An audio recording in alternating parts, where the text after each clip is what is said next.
And let's see who's on the dice roll here. And it looks like it is actually Karen with that wanted being acted. That's always the best one you want to see compared to Diabell Star. You know, it just offers you an extra draw because, well, that's the cool bonus grave effect you get with it. Do you reckon it's a draw phase activation? I've never been a fan of activating in the draw phase, right? Because you're just telling your opponent that you have it at that. I suppose if it's your only starter and you don't have Poplar or Ash, using it in the draw phase is pretty good because it obviously is the circumventing of Droll and Lockbird is really what you're looking for. Okay, Bell, pitch Bell is not the best way to start, but it's good enough. Setting another wanted there, okay, interesting. So I guess if you're Dean, you kind of thinking maybe the original is already in hand, and there it is. All right, so just beginning off with the original combo line here, going to go for that Ash, and this is probably going to be quite vulnerable to any kind of disruption, but Dean doesn't appear to have anything just about yet. Yeah, he's given the thumbs up.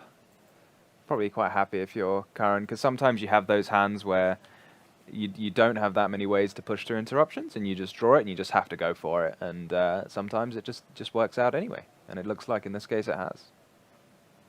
Field Spell is a really cool tool in the Snake Eye deck. I think that one of the ways that I feel like I've been identifying a lot of the mastery of the deck has been full utilization of the Field Spell, right? Because offering you that kind of Nibiru, anti-Nibiru setup, where when you scale like the Flamberge or the Oak, should your opponent bring down anything on your turn, you get that special summon effect. Yeah, it's a really nice kind of anti-Nibiru technology, isn't it? Because then you still have two monsters even after being hit with Nibiru, and then you can kind of carry on, maybe make a heater if your opponent's played Nash, something like that, and then link up into the Promethean Princess that way. And you saw that Karen actually put up the Oak to begin with. And that's usually like a nice way to help you keep playing as well, should anything come down here. But we've got the Flamberge in the Spell and Trap Zone, triggering its Grave effect as well in the process, with Poplar placing the Snake Eye Flamberge in the Spell and Trap Zone. So that's great setup for your opponent's turn. And from here, well, you get that effect of the Oak that you sent from the field to then bring back essentially 3 monsters altogether just with that linking off of the Flamberge. And it looks like we're going to go for a 3 material link 4 summon of the Apollousa. Yeah, I quite like this line from Karen here. So you can see, as you were mentioning, like it plays around Nibiru, because if your opponent summons Nibiru, then you still get to summon Flamberge out with the field spell. But now you can just use the Oak to summon a Flamberge anyway once you've set up the Apollousa to protect you from Nibiru. So there was no way Nibiru could stop you getting to the Flamberge there. Yeah, really strong setup here as well. Of course, you get the on-field effect of the Flamberge, which is going to be able to place the Masquerena from the graveyard here, so offering you a lot more disruption on your opponent's turn. 3 material Apollousa, so that's 3 monster negates, as well as linking off with the Flamberge, bringing back 2 guys from the graveyard, getting you 2 searches, and on top of that, most likely going to be going into something like an SP on your opponent's turn. And there's also the bonus wanted grave effect there. You can't use both effects, can you? Wanted? Yeah, you can. You can use both effects in the same turn? I think so. That's pretty good. All right, and it looks like there's the full setup here. Dean is now going to draw for turn, up to 6 cards here. Checking out his deck list here, he is playing a couple of hand traps, but didn't appear to draw any here, so that's a little bit unfortunate. Unless you count Saravis as a hand trap. There's some targeting protection there. All right, that's one of the starters you're going to have in your hand here. This is the barrier.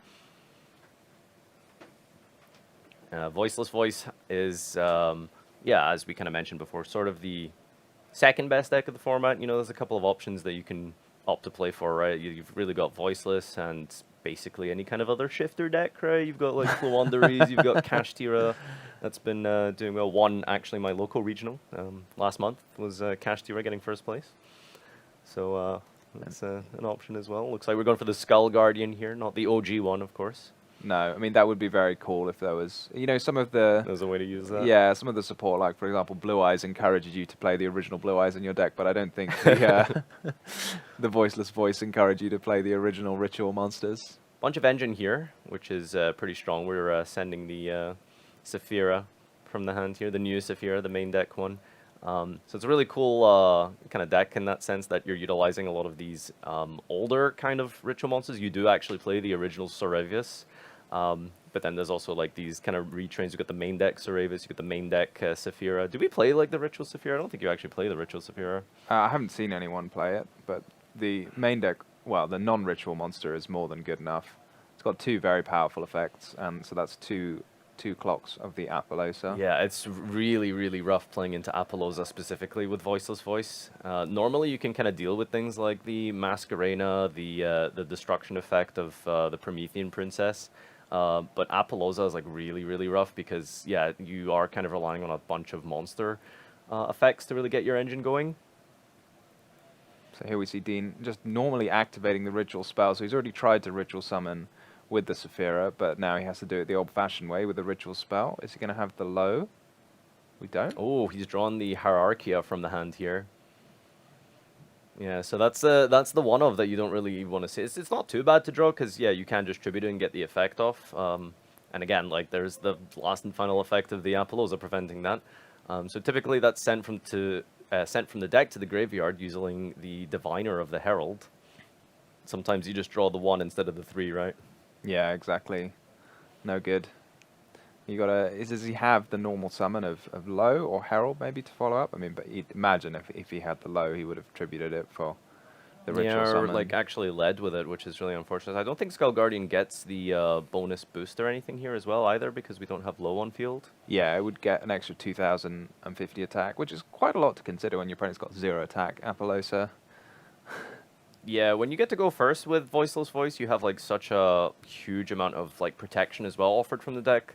I think the trap card makes it so that you can't be like targeted and they can't attack anything except like your biggest ritual. So it's a good way to protect low and just insulate yourself from a lot of the disruption and your opponent trying to play into your field here. But yeah, no protection offered here as it looks like Karen is going to go into that IP-SP play.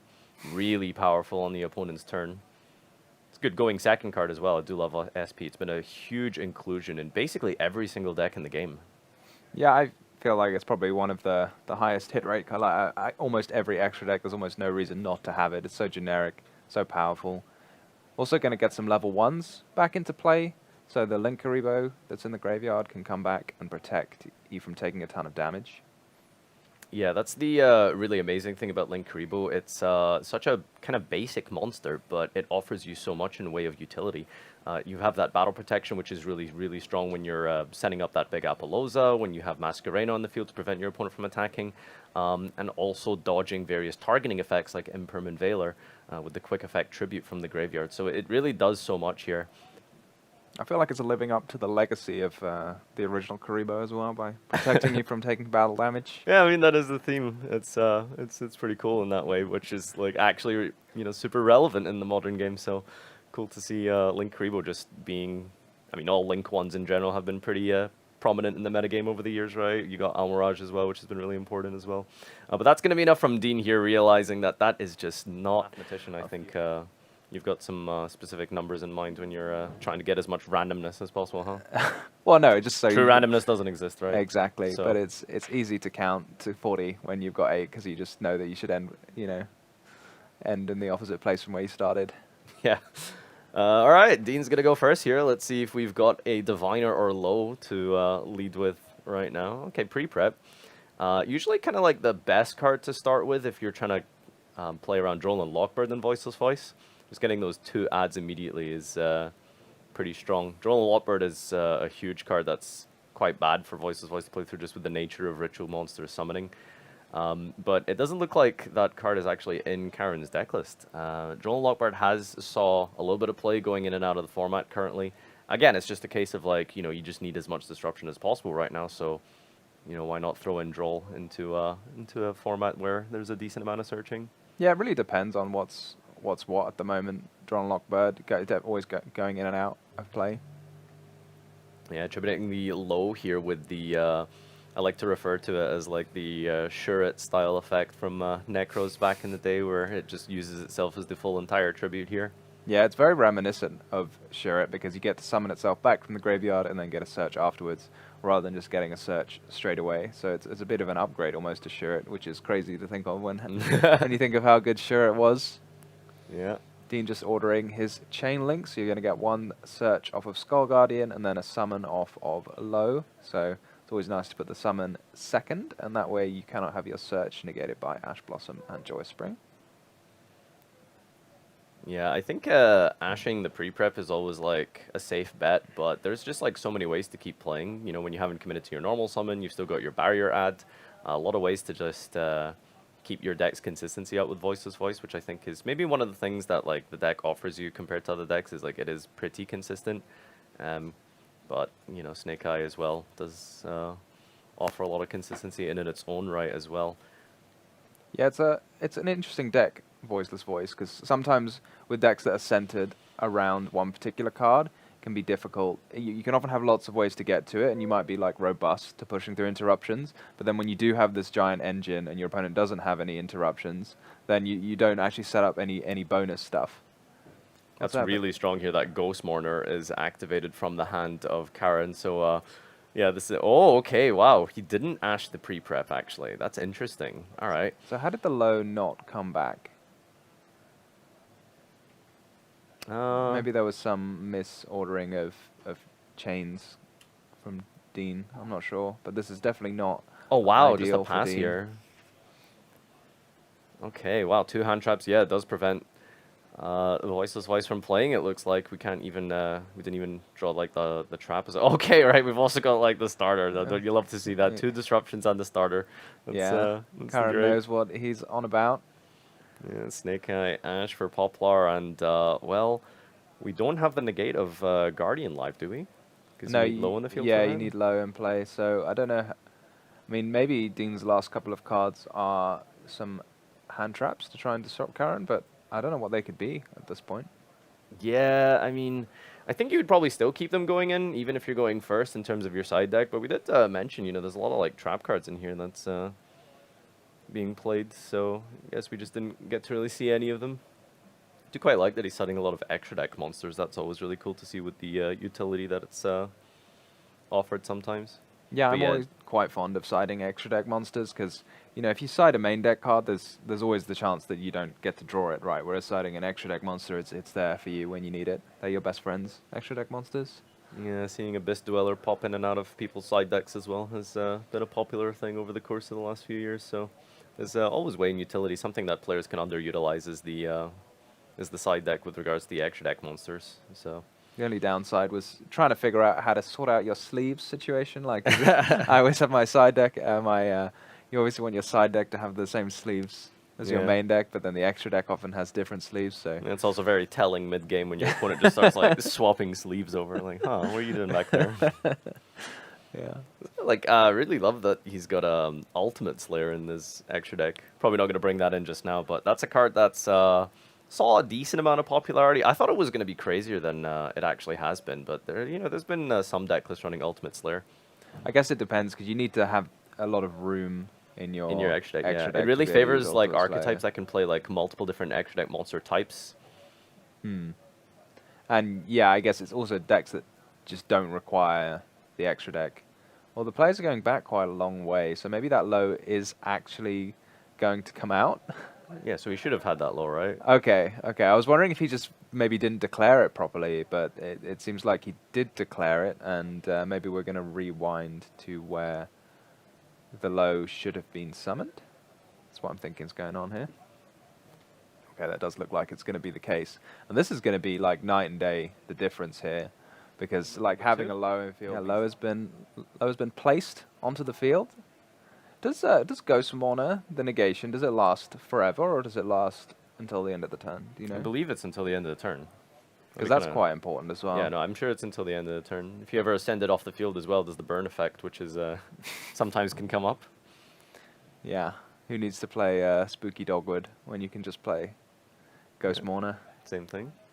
Spooky Dogwood is a card that I'm wondering if we'll see a decent amount of this weekend.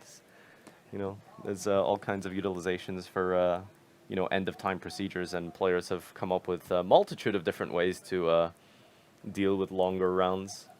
Yeah, it's interesting because I feel like a lot of cards, people will look at other players' deck lists and decide what, will take information about what works well and what doesn't. But I feel like Spooky Dogwood is a card specifically, because you want to use it when it's close to the end of time. So you want to, it depends on your own playing style, because some players like to play quite quickly. Like I myself, going to tournaments would almost never go to timeout, because I think I play quite quickly. Okay. And, you know, but other people end up in time a lot because they like to take their time a bit more. And, you know, I also concede games if I don't think I'm going to win them, so...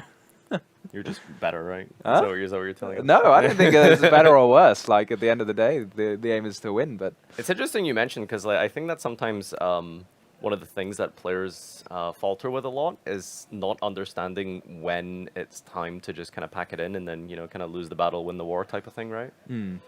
And I think it's one of those skills that you get with just a lot of like tournament practice, recognizing that, you know, there's a lot of duels you can play where you can keep playing, but the ultimate end result is probably a loss, right? So knowing when it's time to pack it in, go first for game 3 and getting an advantage that way is obviously a huge thing here.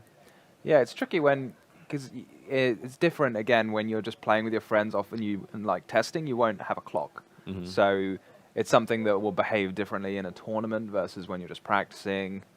So, yeah, and again, like one of the advantages in a tournament of conceding earlier is you don't tell your opponent what you're playing, but obviously if you're playing with your friend, they'll know. So... All right, so I think what's going on here is the Mourner came down, and then I guess because now you have the low on the field, you can actually negate the Mourner and then continue to get the trap card here, and obviously you still have that barrier in place. So I think this is roughly where we should be right now. I'm a bit confused, though, because you wouldn't be able to negate Mourner with Skull Guardian, right? Because it would have been... Yeah, it would have been chaining to low wouldn't have been in play. Yeah, by that exactly. Time. But here we are. We've rewound to here.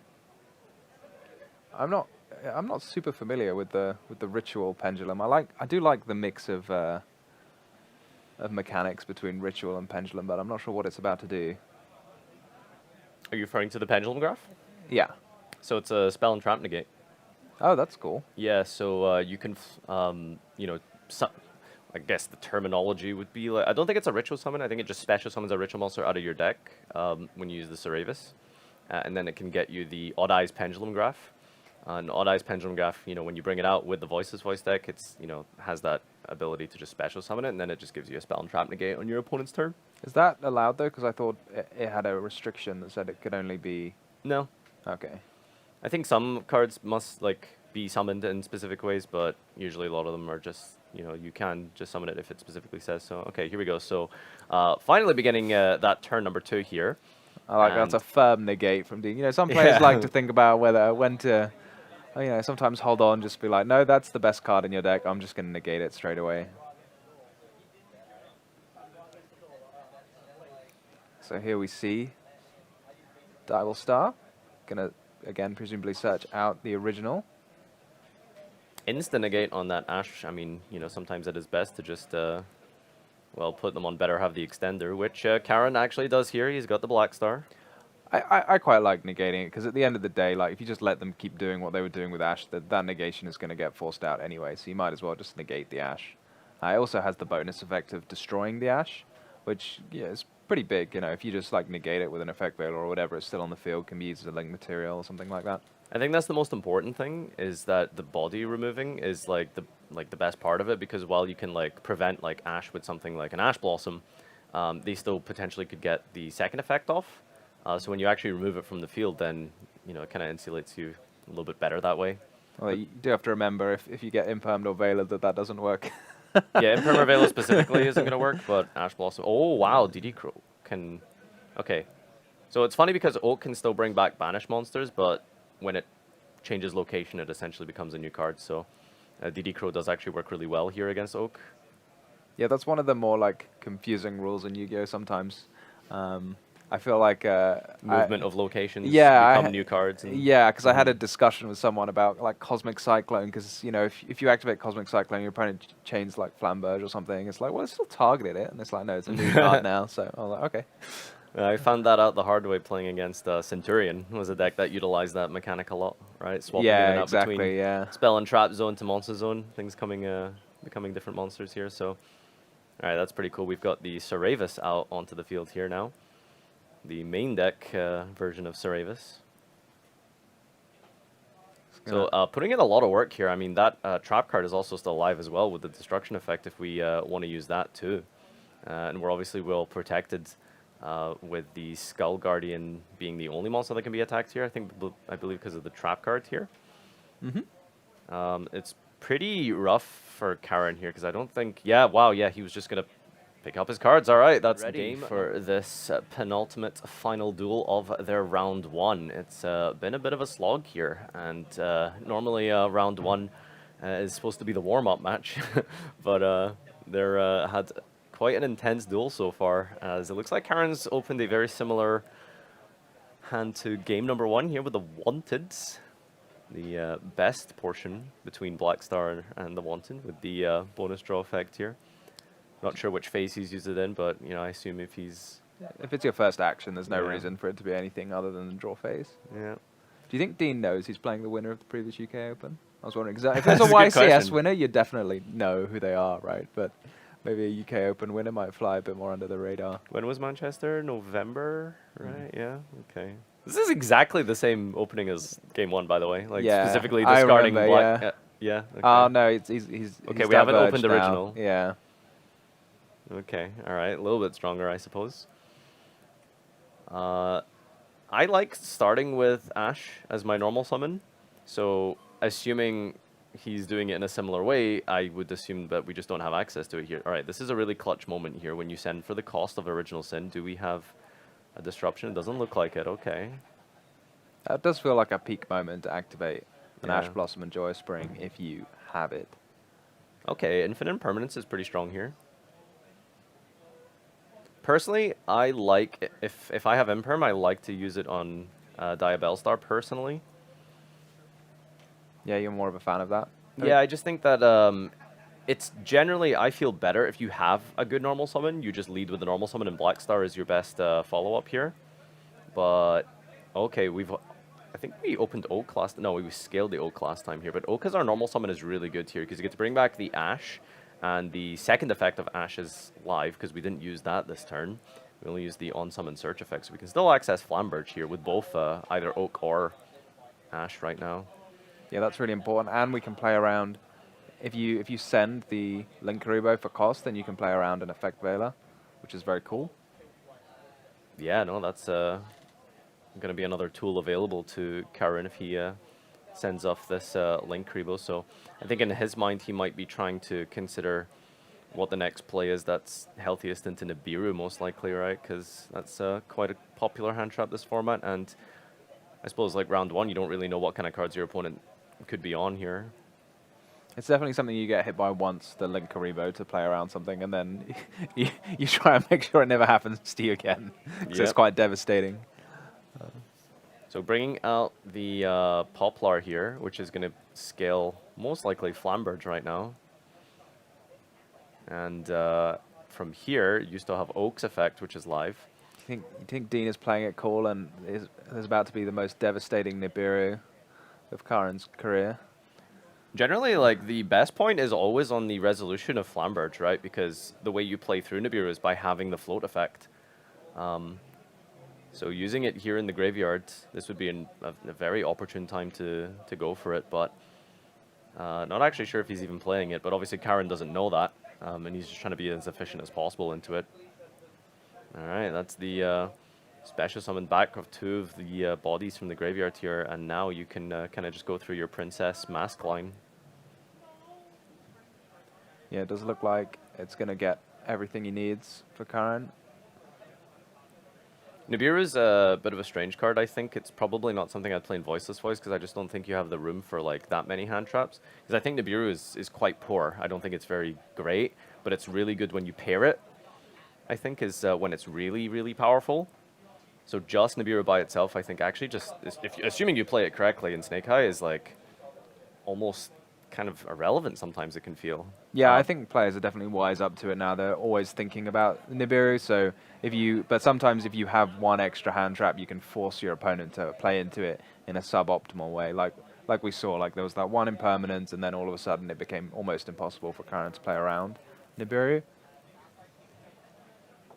All right, what is our link of choice here? Remember, we're locked into fire monsters here. Okay, we're just going to go for the Pyrophoenix Zelantis, just to clear the fire restriction of Princess here. I like the fact it just fancy way of moving zones. It didn't even pick up the Flamberge there.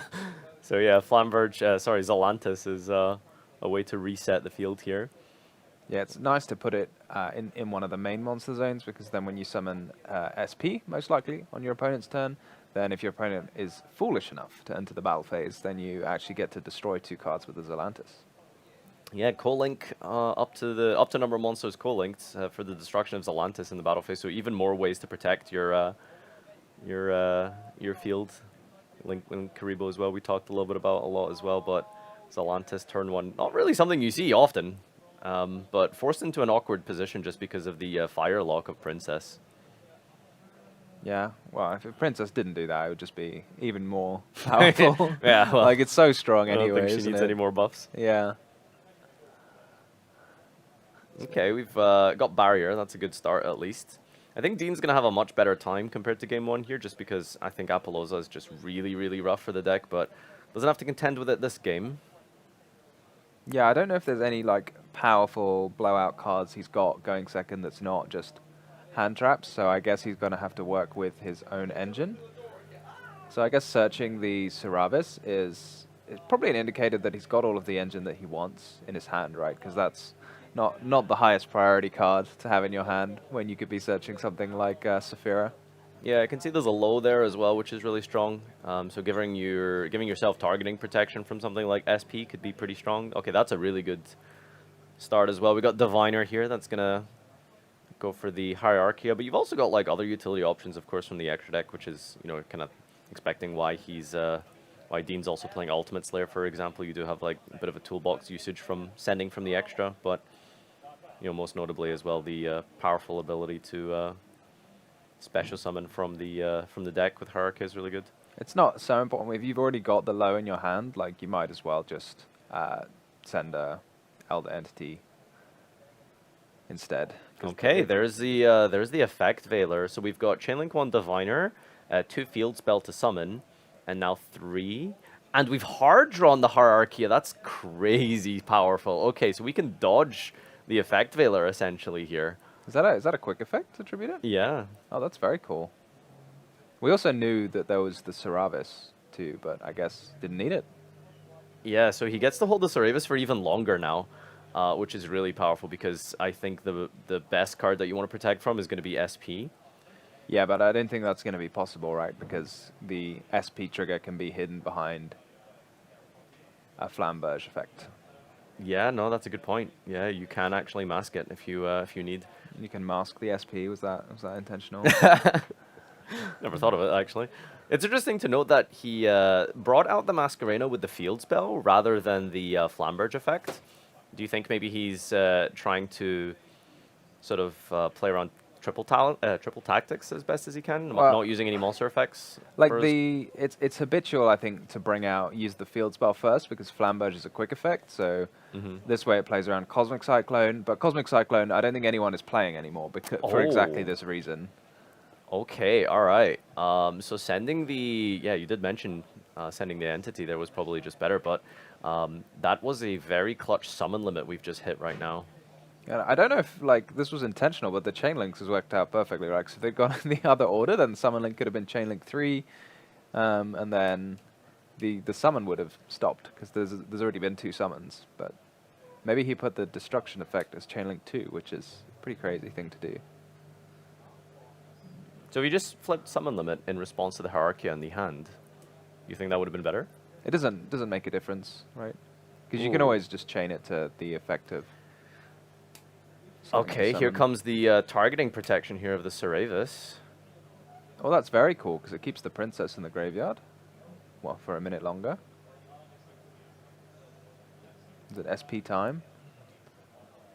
Yeah, I was going to say, using the princess early there felt a little bit odd, right? Because you don't want to get yourself firelocked too early. But we are going to link for the SP Little Knight now, as the trap card gets placed up on resolution. Yeah, the trap from low can be quite difficult sometimes when there's a lot of chains happening all in one go. Like, one thing triggers a bunch more things, and to keep track of what's going on when.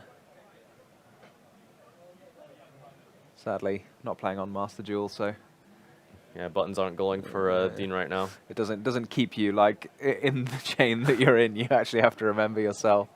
It can be a bit complicated. Yeah, no, this is sometimes as complex as it can get with players having to like manage their trigger effects versus turn player and non-turn player taking priority. I mean, it's not quite Tillemans, but Of course, you know, we're not dropping. we're not up to chain link 10. Yeah, So there's the low being banished. yeah, that's pretty powerful, denying any recursion in the future. And also Flamberge 2 does get to revive 2 more monsters back from the graveyard here. And Oak can actually add.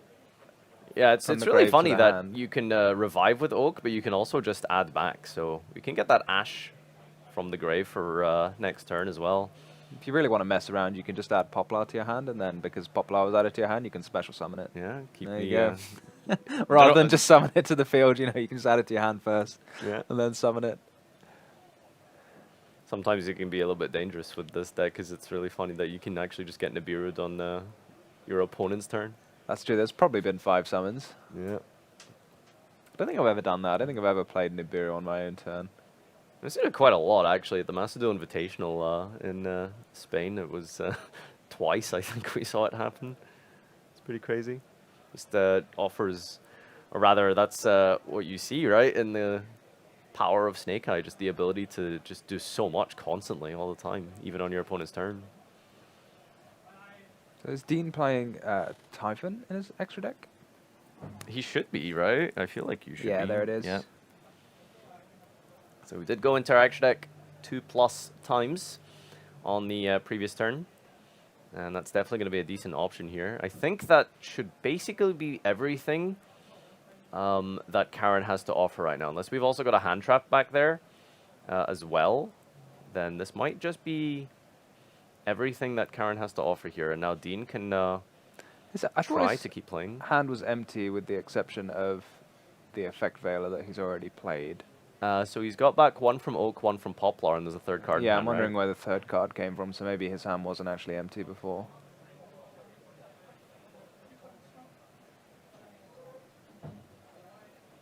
I'm just wondering if, like, the SP should have maybe triggered at some point, because now this is a bit of a risky position.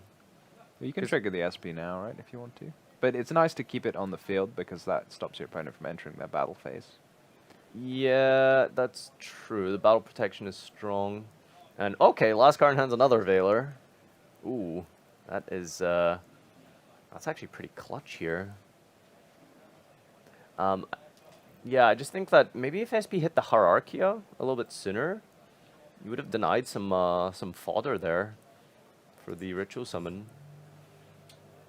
And Low's going to come back here on the opponent's turn. Sorry, on Dean's turn here. Has Low not already come back? Or Yeah. No, maybe the first one was actually from the Diviner. So now it's coming back for its own effect. So we could force out the SP now with a relinquished Anima. Not that it does a lot, but it's quite fun, you know? I don't think... I'll have to double check all of the targeting protection. But I don't think Zelantis actually targets anything. So... For the battle phase effect? Yeah. No, it's non-targeting. So the non-targeting protection is not super helpful. Okay, so it looks like we're going to bring out Linkaribo here. This might be start step battle phase? No, I don't think so, right? Because you would just use the Zelantis. Well, maybe you don't want to use the Zelantis just yet because of the I thought Karim was Skull Guardian. just pointing to the Zelantis, yeah. Okay, wow, no, we are going to use it here. Start a battle phase, co-linked for 2. And destroying Low and the trap card here. Did we use our Skull Guardian negate? I did Skull Guardian got Effect Veilered, so... Ah, yeah, of course, before the Low came down. So, yeah, we wouldn't be able to protect from that. Oh, wow. No, Karen's got him in a really bad spot here. Yeah, wow, that last Veiler in hand, I think, has actually potentially sealed it for Karen. That was really important. And yeah, the effect negation for the whole turn here just means you just have this Hierarchia sitting on the field, and then you're passing turn, and that's Oh, that was the SP. It banished the Hierarchia and the Flamberge. okay. So we did do that with the SP. Okay, we used the like I guess on the next chain, and then from here, yeah, you get your Hierarchia back, but you also get your Flamberge back, and okay, that's really cool. Just immediate action. In main phase 1, we're gonna go Flamberge, place the Skull Guardian. Yeah, it's such a versatile effect, isn't it? You can get something back from your grave, or you can just remove an opponent's monster, all in one effect. What to set that face down? Yeah, how? I'm curious. Okay. All right. Well, I think SP was using. No. Okay. Right. No. Yeah, we're just doing this in for the OTK Maybe it here, was and there it is. Atlantis, There's the yeah. the Pyro Phoenix combination with the Zalantis.